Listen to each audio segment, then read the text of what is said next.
Apa kabar semuanya saudara? Selamat datang dalam Kerinduanku Church, renungan setiap hari yang sudah mendampingi saudara kurang lebih hampir 4 tahun mungkin saudara ya.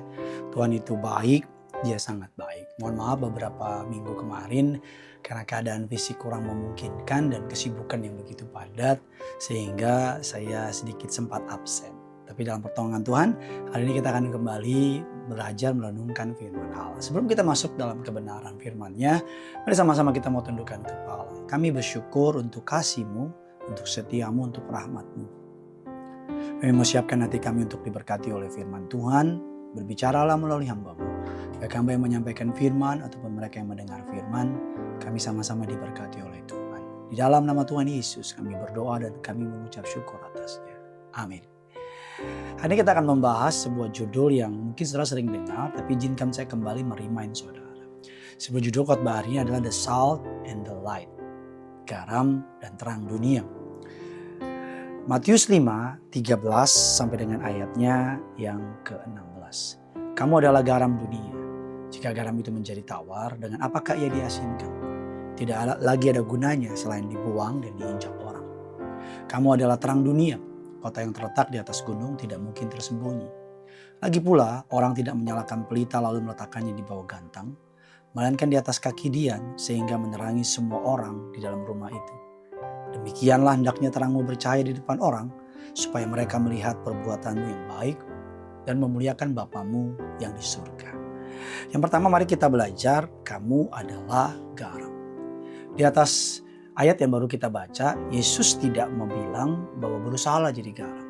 Tapi Yesus bilang kamu adalah garam. Karena garam adalah identitas, bukan Bapak Ibu, bukan sekedar tujuan atau panggilan. Tapi garam adalah identitas kita. Kamu adalah garam. Jadi we already are. Kita sudah menjadi bagian atau kita sudah menjadi garam. Jadi kita nggak perlu push it, kita nggak perlu paksain, karena memang kita sudah garam. Karena impact is our identity, not our status.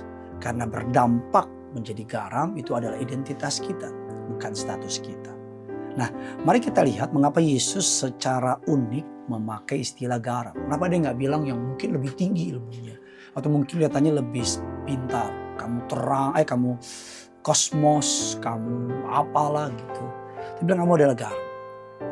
Dalam Imamat 2 ayat yang ke-13, dan tiap-tiap persembahanmu yang berupa korban sajian haruslah kau bubuhkan garam. Janganlah kau lalaikan garam perjanjian Allahmu dari korban sajian beserta segala persembahanmu. Haruslah kau persembahkan garam. Bilangan 18-19, segala persembahan khusus, yaitu persembahan kudus yang dipersembahkan orang Israel kepada Tuhan, aku berikan kepadamu dan kepada anak-anakmu laki-laki dan perempuan bersama-sama dengan engkau. Itulah suatu ketetapan untuk selama-lamanya. Itulah suatu perjanjian garam untuk selama-lamanya yang dihadapkan Tuhan bagimu serta bagi keturunan. Dari perjanjian lama kita menemukan bahwa perjanjian garam. Apa itu? Bicara melambangkan kesetiaan. Bicara melambangkan long lasting, ketahanan dan kemurnian. Sama seperti garam tidak mudah rusak, begitupun perjanjian Allah dalam hidup kita tidak akan berubah. Orang Yahudi masih melakukan tradisi ini. Setiap kali mereka melakukan makan malam di Sabat, mereka akan ambil roti dan mencelupkan ke dalam garam. Saudara.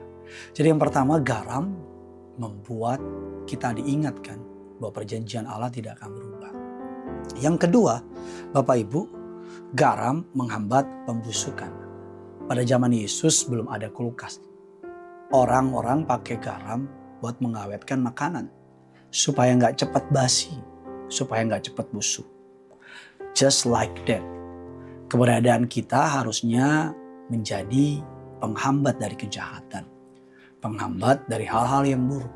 Saya bilang dalam khotbah saya minggu lalu, saya pendeta yang percaya kalau sampai hari ini Tuhan belum menghukum dunia dengan secara dahsyat karena kejahatan kita yang begitu luar biasa, karena masih ada gerejanya. Karena masih ada orang-orang benarnya. Keberadaan kita masih diperhatikan oleh Tuhan. Sama seperti kita punya anak. Kalau kita melakukan sesuatu sama suatu daerah, kalau masih ada anak kita diam. Itu yang terjadi dengan Tuhan. Dalam konteks yang lebih kecil lagi, dalam lingkungan komunitas kita. Kalau kita lagi ngomong atau orang lagi ngomong yang jorok, orang lagi ngomongin orang lain, kehadiran kita membuat orang-orang jadi sungkan buat ngomong jorok. Membuat orang-orang jadi sungkan buat ngomongin orang lain. Kehadiran kita membuat orang gak nyaman buat korupsi, gak nyaman untuk nipu. Karena mereka tahu kita berbeda. Karena mereka tahu kita bukan orang yang sama. Bukan karena kita menghakimi, tapi semata-mata karena kehadiran kita membawa standar berbeda. Saya teringat sebuah kisah, Bapak Ibu jemaat, ada satu keluarga yang mereka tidak mengenal Tuhan. Tetapi anaknya somehow ditangkap oleh Tuhan dan mengenal Tuhan. Suatu hari anaknya terkena kanker.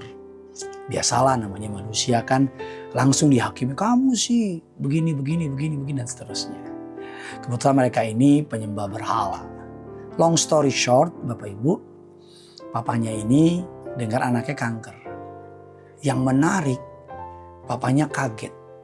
Karena cara anaknya merespon penyakitnya jauh berbeda. Dia banyak menemukan orang kalau punya masalah marah-marah, komplain, bahkan ibadahnya ditinggalkan. Tapi anak perempuannya ini justru makin baik, makin ibadah. Bahkan dia gak pernah menghina Tuhan atau menyalahkan Tuhan. Karakter dari anaknya ini membuat papanya bertanya-tanya. What's going on? Kenapa? Tuhan apa yang kamu sembah sampai sedemikian rupa, kamu mau tetap menyembah dia walaupun kamu ngalamin kanker. Sehingga papanya ngalamin Tuhan. Di gereja tempat kami melayani, kami pernah berkhotbah tentang honoring parents. Ada seorang anak yang sudah bermusuhan sama papanya bertahun-tahun. Kurang lebih mereka 2-3 tahun tidak bicara at all. Bahkan Natalan pun tidak. Pulang dari ibadah, anaknya tiba-tiba digerakkan Roh Kudus. Karena habis dengar firman, mobilnya tuh menurut perkataan dia somehow tuh mengarah ke rumah papanya. Dan tepat di depan rumah papanya dia kayak confused, bingung. Tapi dia cuma mau taat. Dia gak mau lagi pusingin siapa yang salah, siapa yang benar. Tapi dia cuma mau taat. Dia sampai di rumah papanya, dia ketok pintu rumah papanya. Dan yang buka kebetulan papanya. Papanya kaget sekaget-kagetnya. Papanya pikir pertama, first thought-nya tuh pasti mau berantem nih. Atau jangan-jangan ada seseorang yang meninggal. Karena sampai anaknya mau datang. Mereka terkenal dengan 2 orang yang sifatnya mirip lah. Sama-sama keras kepala. Tapi dia cuma bilang gini, Pak, aku baru dengar firman. Maafin aku ya Pak, aku yang salah. Puji Tuhan, papanya juga dijamah Tuhan. Papanya nangis dan bilang, aku yang salah.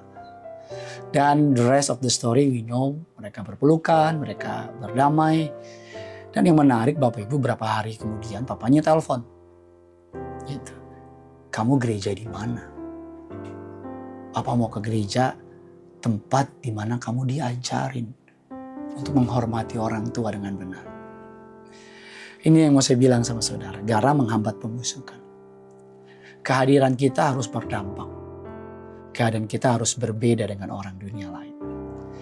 Kalau ada orang Kristen di suatu tempat, maka orang itu harus berdampak. Yang ketiga, garam memberi rasa. Kita tahu makanan tanpa garam terasa hambar. Kita tahu garam tidak perlu banyak, hanya 1 sendok untuk beberapa jenis makanan, atau mungkin setengah atau beberapa tergantung makanannya, akan membuat makanan yang hambar menjadi terasa begitu enak.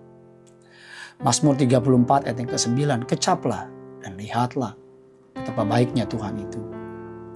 Kolose 4 ayat yang ke-6, hendaklah perkataanmu senantiasa penuh kasih, diasinkan dengan garam. Artinya our being, kehadiran kita membuat dunia merasakan kebaikan Tuhan. Bukan membuat orang takut, bukan membuat orang tertekan, bukan membuat orang merasa dihakimi. Tetapi membuat orang berkata, ada yang beda sama hidup ke orang ini. Ada sesuatu yang berbeda dari orang ini. Makanya Bapak Ibu jemaat yang dikasihi oleh Tuhan, ketika hidup kita tidak lagi memberi rasa, beri rasa sih. tapi rasa kepahitan, rasa kecewa, rasa marah dan sebagainya. Maka hal itu akan membuat nama Tuhan tidak lagi dipermuliakan. Pada pagi hari ini sebelum kau berangkat kerja, izinkan saya mengajak saudara untuk sedikit refleksi. Adakah kehadiran kita dinantikan orang lain? Adakah kehadiran kita dikangenin orang lain? Adakah kehadiran kita berdampak buat orang lain? Doa saya sama Tuhan dari dulu agar hidup saya berdampak. Ketika saya dipanggil Tuhan menjadi hamba Tuhan, saya cuma bilang, Tuhan, kalau saya jadi pendeta yang biasa-biasa aja. Bukan berarti saya mengecilkan atau memberi starta atau status, don't get me wrong. Saya menghormati semua pendeta dan ukurannya bukan soal jemaat banyak atau bukan. Tapi kalau pelayanan saya tidak berdampak, kalau orang lain gak ngalamin Tuhan dari firman yang Tuhan titipkan dalam hidup saya, maka better not. Lebih baik saya jadi pekerja atau pelayan saja, atau jadi pegawai di marketplace, daripada saya dapat kesempatan naik mimbar, tapi khotbah saya tidak membuat orang ngalamin Tuhan. Karenanya Bapak Ibu, sebelum kau berangkat ke kantor, minta sama Tuhan, agar hari ini kamu boleh jadi berkat buat orang lain. Agar hari ini kamu boleh menerangi orang lain. Agar hari ini melalui hidupmu, nama Tuhan dipermuliakan. Mari kita tundukkan kepala, kita mau bersatu dalam doa. Bapa yang baik, kami bersyukur untuk kasih dan setia-Mu. Engkau hebat, Engkau dahsyat, Engkau mulia.